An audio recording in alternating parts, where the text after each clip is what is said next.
Fəs şarjdan uzaq olun. Bu batareykalar üçün ölümcül təhlükə daşıyır və eyni zamanda sizin üçün çox ciddi təhlükədir. Özüm elektromobil sürürəm. Hələ bunların heç birini mən çöldə bir dəfə də olsa tok qoymamışam.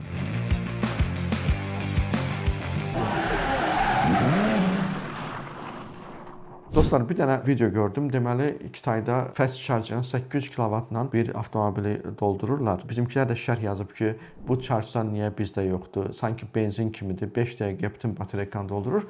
Şərhlərdən biri də odur ki, bir nəfər yazıb ki, qaqa birlə vur, batareyka qızmasın. Əslində qalanda bu zarafat üçün yazılıb, qaqa birlə vur. Çünki bilirsiniz, bizdə zapravka gedən deyirlər, qaqa birlə vur, köpüklənməsin, nə bilim, bakı, nə bilim, zədələməsin, nasosa zədələməsin. Bunun bir məntiqi budur da. Bu da deyir ki, qaqa birlə vur, deyir, batareyka qızmasın. Baxdım, orada hamı məsxərəyə qoymuşdu, hamı lağlağa edirdi. Amma sizə bir şey deyim, çox ciddi bir məsələdir bu. Doğrudan da baxıram, Azərbaycanda hamı çalışır, gəlib özünə fast charger tapsın batareykalar üçün.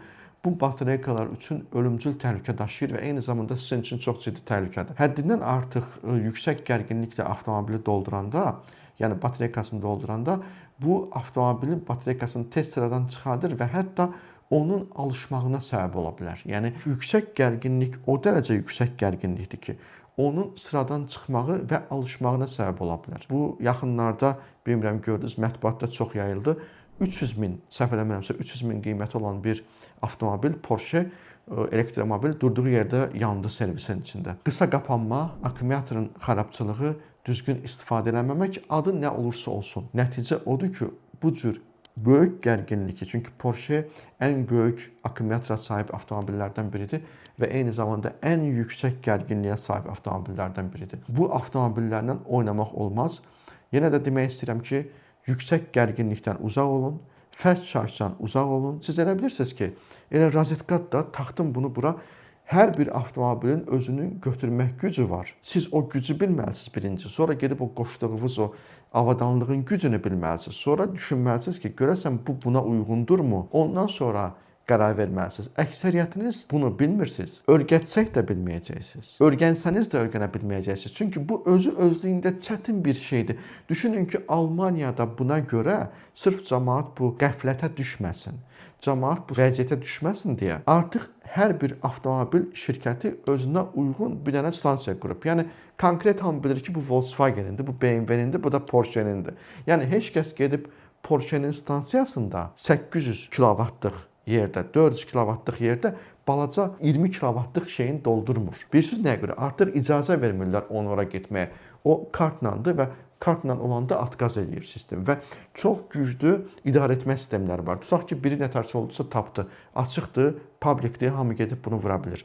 Taxanda atır. Həddindən artıq güclü qorunma sistemi var. Çünki belə bu cür ölkələr çox qorxur bundan ki, avtomobil alışar, yanar, nəyəsə bir problem olar. Amma bizdə o gün bir nəfər gedib qoşub, deyirəm, niyə getdin orada qoşdun maşına? Deməli, maşına qoşub. Maşına qoşandan sonra yazılıb ekranda, biraz işləyib. Sonra yazıb ki, bu maşın burada toka qoyula bilməz. Ekranda belə bir şey yazıb, məlumat çıxıb. Və ondan sonra çıxardıb. Deyirəm, ben niyə getdin orada qoydun? Deyir ki, məndən qabaqçı qoymuşdu. Baxın, nə qədər bəsitdir. Məndən qabaqçı qoymuşdu, mən də qoyacağam. Bu qədər sadə. Bundan qabaqki maşın bəlkə də akkumulatoru sistemi 800 voltluq sistemdir və yaxud da ki 100 kW-lıq bir akkumulyator var. Bunun sistemi axı o deyil.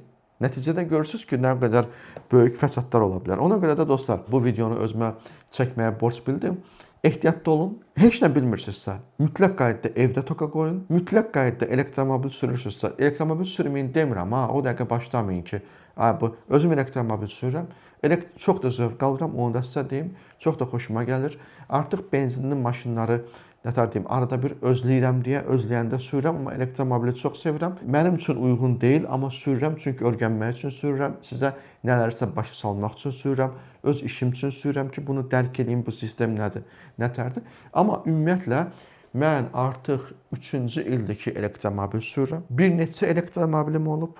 Böyük, kiçik, orta, hibrid, plug-in hibrid, elektrik, sıfır elektrik. Hələ bunların heç birini mən çöldə bir dəfə də olsun tok qoymamışam. Bir dəfə də olsun tok qoymamışam. Mənə evdə toka qoymaq bəs eləyir, qardaş. Yəni, bunu öncədən hesablayın və mümkünsə hər zaman evdə toka qoyun. Bu sizin təhlükəsizliyinizə görədir. Malınızı və canınızı qorumaq üçündür. Sağ olun.